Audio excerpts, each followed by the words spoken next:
मथुरा में संत और हिंदूवादी संगठनों ने फैसले पर खुशी जताते हुए मिठाई बांटी। श्री कृष्ण जन्मभूमि संघर्ष न्यास के संतों ने कहा कि न्यायालय ने ऐतिहासिक फैसला सुनाया है। मुस्लिम पक्ष की रिकॉल अर्जी खारिज कर दी गई है।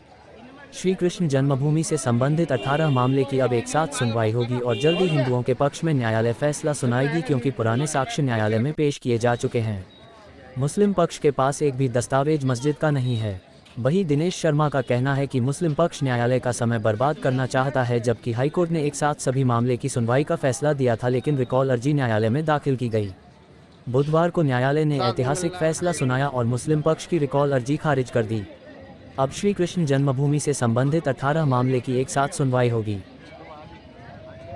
कोर्ट में पिछली डेट पर मुस्लिम पक्ष ने एक एप्लीकेशन लगाई थी कि हमारे श्री कृष्ण जन्म स्थान से संबंधित सभी मुकदमों की सुनवाई अलग अलग हो, लेकिन हिंदू पक्ष ने इस पर आपत्ति दाखिल की। मुस्लिम पक्ष चाहता था कि सभी मुकदमों को अलग अलग सुना जाए, क्योंकि मुस्लिम पक्ष के पास में कोई भी प्राचीन साक्ष्य नहीं है जिससे वे साबित कर सके कि यहाँ मस्जिद पहले बनी थी, मंदिर बाद बना था। इसलिए मुस्लिम पक्ष चाहता है कि मामले को लटकाने और भटकाने का प्रयास करता है। लेकिन हिंदू पक्ष ने कहा था माननीय न्यायालय से कि हमारे सभी मुकदमों के उद्देश्य एक ही हैं।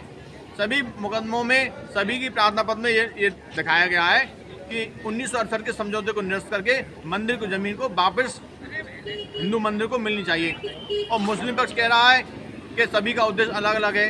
तो न्यायालय ने हिंदू पक्ष की तरफ से और मुस्लिम पक्ष की तरफ से सभी अधिवक्ताओं को सुनने के बाद में आज ऐतिहासिक निर्णय दिया है, और न्यायालय ने मुस्लिम पक्ष की याचिका को खारिज कर दिया है और अगली सुनवाई के लिए 6 नवंबर की डेट लगा दी है। मुस्लिम आक्रांताओं ने तलवार के दम पर हमारे हिंदू मंदिर पर अवैध कब्जा किया था। इन मुस्लिम पक्ष वालों को मान लेना चाहिए कि हमारे हिंदू मंदिर पहले था, मस्जिद बाद में बनी है। लेकिन मुस्लिम पक्ष बार बार न्यायालय को भटकाने का प्रयास करता है।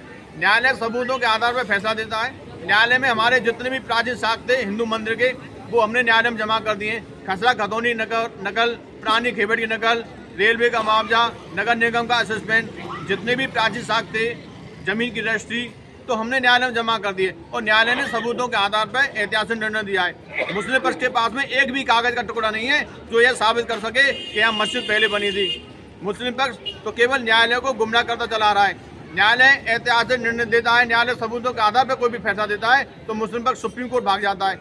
मुस्लिम पक्ष को मुगल शासकों की भूल सुधार लेनी चाहिए और मुस्लिम पक्ष को न्यायालय में यह बात स्वीकार कर लेनी चाहिए कि यहाँ मंदिर पहले बना था। आज सभी सनातन हिंदुओं ने न्यायालय के फैसले को आने के बाद एक दूसरे को मिठाई खिलाकर खुशी का इजहार किया है। आज सभी सनातनी बहुत खुश हैं।